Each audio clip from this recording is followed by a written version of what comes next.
Tonight in Eye on Chicago, one man's fight against food insecurity. He's now going high-tech in his battle with some great results. Dana Kozlov has his story. His name is Jake Tepperman, and he says he is living his dream of being part of something that's benevolent and tangible. Everyone needs to do what they can. If everyone is literally just looking after their own neighbor, it would go a long way.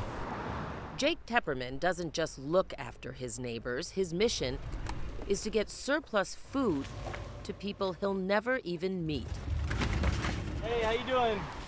It's a little heavy, yeah. Some of those bananas are pretty close to right. Jake is the executive director and founder of Chicago Food Rescue. It's a nonprofit that connects people and companies who have that extra food with people and organizations who need it the most, so it won't be wasted. Here's a simple explanation of how it works. I get in touch with food donors, they get in touch with me about when there is excess or surplus food, and we send a volunteer to pick up that food in their own vehicle and take it directly to one of our nonprofit or community partners. But there's actually a lot more to it. You see, this operation is tech-driven, and it all starts here. So this is the Chicago Food Rescue app, which volunteers can download and see where food is available to be, or where rescues are available to be picked up, and from donors directly to nonprofit partners. At any time? At any time. On this day, Jake walked us through a rescue, beginning with a donation from the Pilsen Food Pantry to the nonprofit Healthy Hood. When it comes time for you to start the rescue, you just click the start button, use mapping software to give you directions of where you are needing to go to pick up the food. And we'll give you step-by-step instructions about where to go, who to call when you arrive, where to park. And when you arrive, click Arrived at Pickup.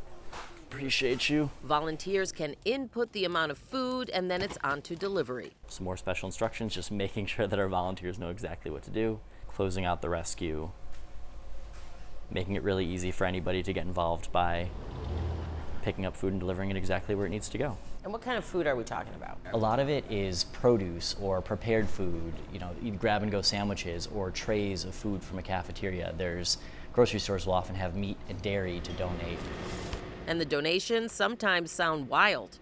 We can find a place that can use whatever food it is that the donor has to donate. Oh, you've got a box of 40 sandwiches. Great, we can find a place for that. You've got 20 trays of prepared food. Okay, that's great. 10 boxes of produce. Anything that is viable and edible food that would be thrown away, we'll rescue and find a place where.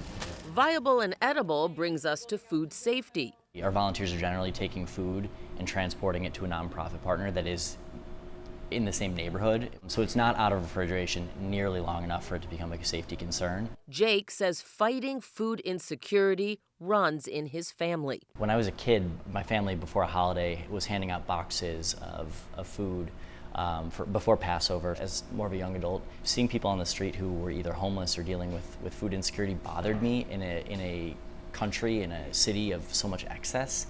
And I thought that it doesn't make sense. Not one to let things go, Jake got to work, understanding the problem. To me, it's not a supply and demand issue, it's a supply chain issue, it's a logistics problem. So I took my background, which is supply chain logistics and kind of figuring out how things work, and just wanted to start connecting the dots. And those dots have led him here to great success. Things have grown pretty rapidly and are continuing to pick up.